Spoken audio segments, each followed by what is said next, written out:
Election بر وقت کرانا یہ آئین کا تقاضا ہے، قرآن کا اس سے کوئی تعلق نہیں ہے۔ لیکن جو آئین کا تقاضا تھا 3 مہینے کا، اس کی تو خلاف ورزی ہو گئی، چاہے الیکشن کمیشن نے کی یا کسی نے کی۔ اب چونکہ اضافی سلسلہ چل رہا ہے تو اس میں جمعیت علماء اسلام کی خواہش یہ تھی کہ ایک تو یہ یکبستہ جو ایام ہیں وہ تھوڑا سا گزر جائے اور 2-4 مہینے میں کوئی امن امان کی صورتحال بہتر ہو، اور سینٹ میں بھی شاید ان حالات کو مد نظر رکھ کر قرارداد پاس کی۔ لیکن جیسے کہ میں نے کہا کہ ہم تو 2018 سے صاف شفاف منصفانہ انتخابات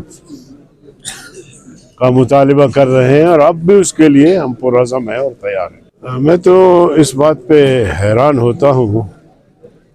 کہ جب وزیر داخلہ یا کوئی ریاستی ادارے کا کوئی اہلکار آ کے ہمیں بتاتا ہے کوئی تمہیں تھریٹ ہے، ہمیں کیوں بتاتے ہو؟ اگر ہمیں تھریٹ ہے، آپ کو پتہ ہے، آپ ایسے لوگوں کو گرفتار کریں، ایسے لوگوں کا قلعہ کما کر دیں۔ آپ ہمیں بتا کے خوفزدہ کرنے کی کوشش کرتے ہیں، اور اس طرح کے تھریٹ ہمیں کوئی آج سے نہیں مل رہے، 20 سال ہو گئے ہم اس طرح زندگی گزار رہے ہوتے ہیں۔ تو اگر ہمیں تھریٹ ہے اور ہے تو پھر یہ ریاست کی ذمہ داری ہے، یہ حکومت کی ذمہ داری ہے، یہ وزیر داخلہ کی ذمہ داری ہے۔ یہ آ کے مجھے بھی ملا، مجھے بھی کہتا ہے کہ آپ کو تھریٹ، تو اس کا کوئی علاج میرے پاس تو نہیں ہے، یہ تو ریاست کا کام ہے۔ دیکھیں، ہم تو یہی کہہ رہے ہیں کہ انتخابات کے لیے ایسا ماحول ہونا چاہیے جو ہر سیاسی جماعت بغیر کسی خوف خطر الیکشن میں بھرپور حصہ لے سکے۔ تو یہ کسی کو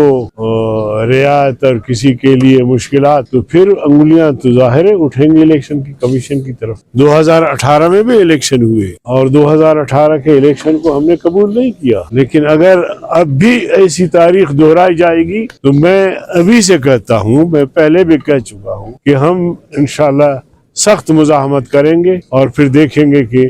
وہ تب کا پھر کیسے برسر اقتدار آئے گا۔ دیکھیے، ہم نے باقی جماعتوں سے ایڈجسٹمنٹ کے لیے صوبوں کو اختیار دیا ہے کہ وہ باقی جماعتوں سے بات کریں، اور اس حوالے سے صوبہ خیبر پختونخوا نے بھی کمیٹی بنائی ہے، پنجاب نے، سندھ، بلوچستان، تو مذاکرات چل رہے ہیں۔ اب دیکھیں کہ کہاں کس جماعت سے ایڈجسٹمنٹ ہو سکتی ہے، کیونکہ ایڈجسٹمنٹ کا مطلب یہ ہے کہ کچھ لوگ کچھ دو کی بنیاد پر بات بنتی ہے، آپ کو بھی فائدہ پہنچے اور مجھے، لیکن اگر میں کہوں کہ سارا فائدہ مجھے پہنچے تو پھر شاید ممکن نہیں۔ مولانا صاحب کو حکومت افغانستان نے دعوت دی اور مولانا صاحب نے اس دعوت کو قبول کیا، اور پھر حکومت کو بھی بتایا کہ مجھے دعوت ملی ہے اور میں جانا چاہتا ہوں۔ تو مولانا صاحب کے لیے افغانستان اور پاکستان کی جو تعلقات ہیں اس حوالے سے بھی بریفنگ کا اہتمام کیا گیا ہے۔ مولانا صاحب کے اس دورے پر پوری قوم کی نظر ہے، بلکہ پوری دنیا کی نظر ہے کہ مولانا صاحب وہ کیا کر کے آئیں گے، کیونکہ پاکستان اور افغانستان کے درمیان